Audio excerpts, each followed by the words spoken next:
ನಮಸ್ತೆ ಟಿವಿ 20 ಕನ್ನಡ ವಾಹಿನಿಗೆ ಸ್ವಾಗತ. ಕಸದ ಪರಿಸ್ಥಿತಿಯೂ ಕೂಡ ಹಾಗೆ ಇದೆ ಎಂದು ಕೇಳಿದಾಗ ನಿಜ, ಕಸದ ಸಮಸ್ಯೆಯೂ ಕೂಡ ಇದೆ. ಇಂದು ಕಾಂಗ್ರೆಸ್ ಕಚೇರಿಗೆ ಹೋಗಬೇಕಾದ್ರೆ ಜಯಮಹಲ್ ರಸ್ತೆಯಲ್ಲಿ ಯಾರೋ ಒಂದು ಲೋಡ್ ಕಸ ಸುರಿದಿದ್ದಾರೆ. ನಿನ್ನೆ ರಾತ್ರಿ ಇರಲಿಲ್ಲ, ರಾತ್ರಿ ಬಂದು ಸುರಿದಿದ್ದಾರೆ ಎಂದಿದ್ದಾರೆ. ಈ ಕಸ ಸುರಿದವರು ಯಾರು ಅಂತ ಸಿಸಿಟಿವಿಯಲ್ಲಿ ಪತ್ತೆ ಮಾಡಿ ಅವನ ವಿರುದ್ಧ ಪ್ರಕರಣ ದಾಖಲಿಸಬೇಕು ಮತ್ತು ಅವನ ಗಾಡಿ ಸೀಸ್ ಮಾಡಬೇಕು ಅಂತ ನಗರದಲ್ಲಿ ಮಂಗಳವಾರ ಡಿಸಿಎಂ ಡಿಕೆ ಶಿವಕುಮಾರ್ ಅಧಿಕಾರಿಗಳಿಗೆ ಸೂಚನೆ ಕೊಟ್ಟಿದ್ದಾರೆ. ಜನ ಕೂಡ ಎಲ್ಲಂದರಲ್ಲಿ ಕಸ ಎಸಿತಾ ಇದ್ದಾರೆ ಎಂದು ಕೇಳಿದಾಗ ಸಾರ್ವಜನಿಕರು ನಮಗೆ ಸಹಕಾರ ಕೊಡ್ತಾ ಇಲ್ಲ ಅಂತ ಬೇಸರಿಸಿದ್ರು.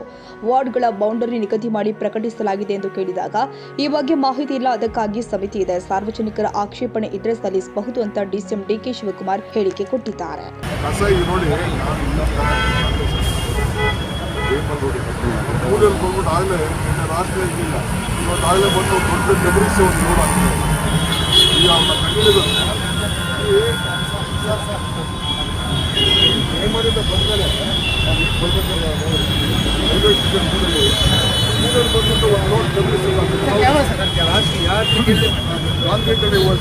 ವಿಡಿಯೋಲಿ ಚೆಕ್ ಮಾಡ್ತಾರೆ, ಮಾಡಿ ಅವ್ರ ಮೇಲೆ ಕೇಸ್ ರಿಜಿಸ್ಟರ್ ಮಾಡೋದು, ಗಾಡಿ ಸೀಸ್ ಮಾಡೋದು.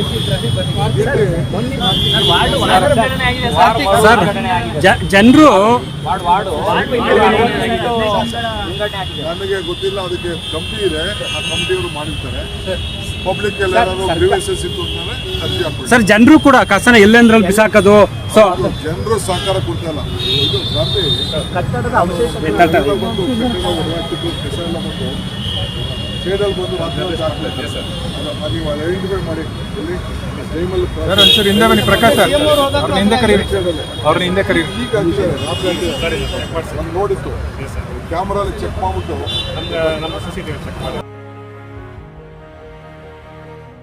ಕನ್ನಡಿಗರ ಮೆಚ್ಚಿನ ನಿಮ್ಮ ಟಿವಿ 20 ಕನ್ನಡ ವಾಹಿನಿ ಇದೀಗ ಟಿವಿಯಲ್ಲಿ ಲಭ್ಯ.